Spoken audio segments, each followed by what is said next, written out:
Well, everybody, the wait is finally over. After about 5 weeks, I got my Bear Creek Arsenal BC201 finally in my hands, and I tore it apart to see what was the same and what was different comparing to a Ruger 1022. Here's the key details so everybody knows what they're getting into with the BCA 201.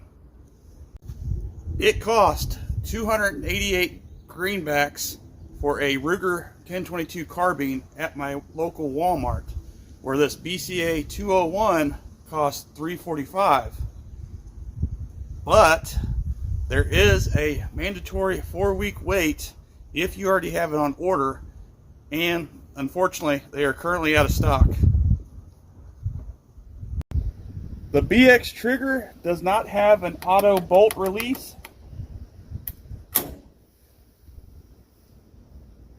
It comes with a Hogue overmold stock, a 16-inch bull barrel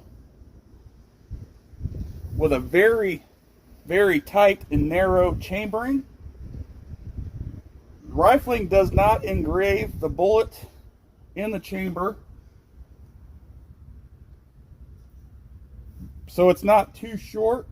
CCI stingers don't bottom out, and all 22 LR cases have a bulge above the rim once fired. It's not a bad thing. It's actually blocking the blowback gas in the action, keeping it cleaner overall than a sporting chamber. Bolt is completely different design. The ultra heavy oversized spring and guide rod that goes through the entire length of the bolt and recoil spring isn't captured. Bolt charging handle screws into the side of the bolt and has to be taken out every time to get the bolt out, which can be a tedious process, but it's also doweled as well so it doesn't rotate, staying in place once tightened. The bolt head space is 47 thousandths, and the firing pin is positioned at the 1 o'clock. And the firing pin isn't exposed. It's hidden in the whole bolt body itself, which has a shoe in the rear, and the hammer is the exact width of that shoe when striking it. This barrel was shot a lot before assembly, and I had to clean it very thoroughly. As you can see here, the crown of the muzzle is half width cut 11th degree, which is very uncommon. The Picatinny rail receiver here as a whole feels kind of cheap. Manually cycling the action, as you can tell, it's not buttery smooth, it's kind of grindy. The BX 10 round magazine that comes with this is super stiff, really stiff. Probably needs broken in.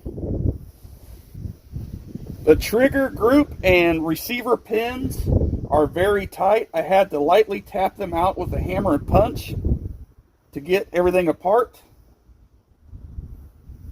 The guide rod pointed end cap hole in the back of the receiver here isn't machined, it's just a little dimple.